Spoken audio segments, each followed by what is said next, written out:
Hi, my name is Alexandra Williams, and today I would like to discuss workplace discrimination based on sexual orientation and gender identity.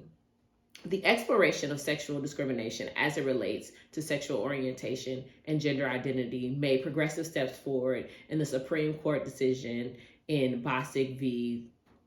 Clayton County in 2020.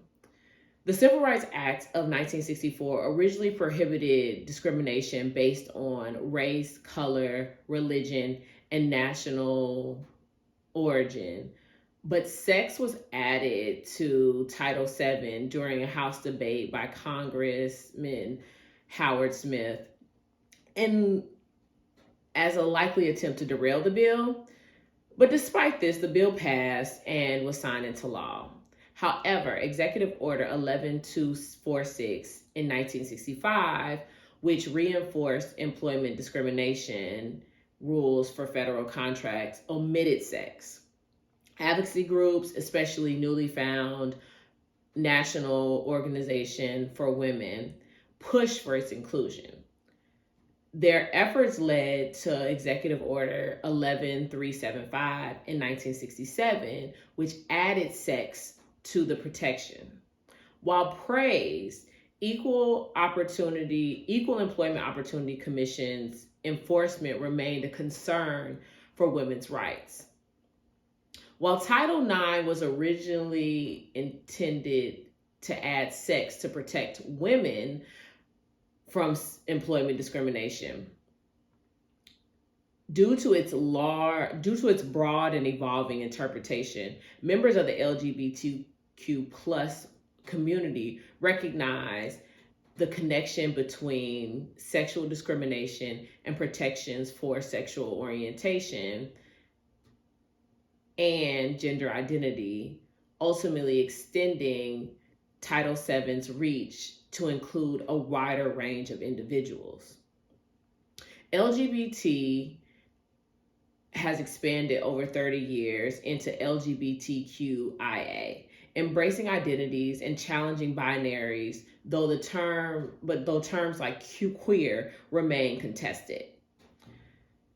Lavin and DeMichelle reported that after being fired for being openly lesbian and filing suit for sexual discrimination, Kimberly Hively appealed the ruling that stated her dismissal was not protected under Title VII, and the courts decided to review the evidence again. The Seventh Circuit came back to rule that Title VII protects against sexual orientation discrimination, viewing it as a form of sexual discrimination. It relied on the Supreme Court's precedents and accepted two arguments. One, comparative method. If she were a man married to a woman, would she have been treated differently? The court agreed that this showed sex discrimination. Associational theory, drawing from Loving versus Virginia, discrimination based on the sex of a person's partner is inherently sex-based.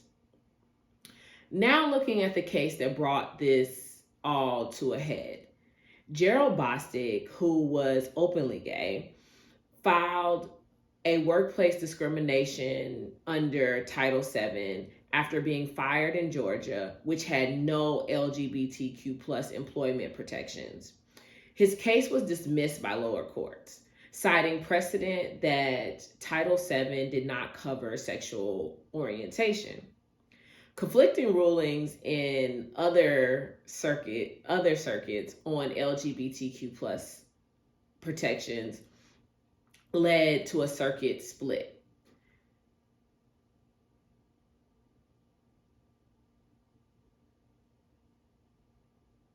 Prompting the U.S. Supreme Court to hear Bostic's case alongside two others in October 2019. The Supreme Court's Bostic ruling affirmed Title VII protection for LGBTQ plus employees, likely increasing discrimination claims, especially in states which lack such laws. While the ruling made significant headway in the LGBTQ plus community, in community rights and organizations, there is still much work to be done because the law does not protect individuals in totality. Buddo noted that Title VII only protects employees at companies with 15 or more workers, leaving around 400,000 LGBTQ plus employees vulnerable in small firms and states without protection. Buddo also explained that religious employers may claim exemption under the First Amendment or Religious Freedom Restoration Act, a legal issue yet to be resolved. Current movement to further protection for LGBTQ plus individuals includes legislative initiatives like Equality Act in Congress, which, if passed, would amend the CRA and other statutes to explicitly prohibit discrimination based on sex, sexual orientation, and gender identity in employment, housing, public accommodations, education, and more. Other movements in corporate and workspace efforts, such as diversity and inclusion programs, LGBTQ plus employee resource groups, brands, public commitment to inclusive workplaces, and state regulatory and agency guidances. For example, the Equal Employment Opportunity Commission updated guidance on harassment, pronouns, and bathroom access. Current movements aim to close the gap and shift workplace culture. For HR and OD practitioners, the message is clear.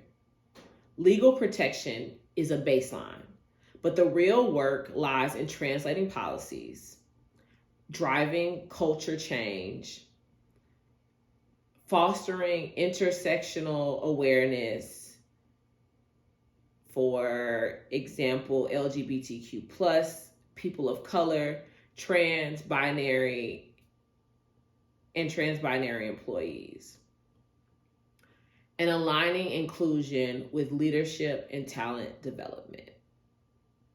Thank you.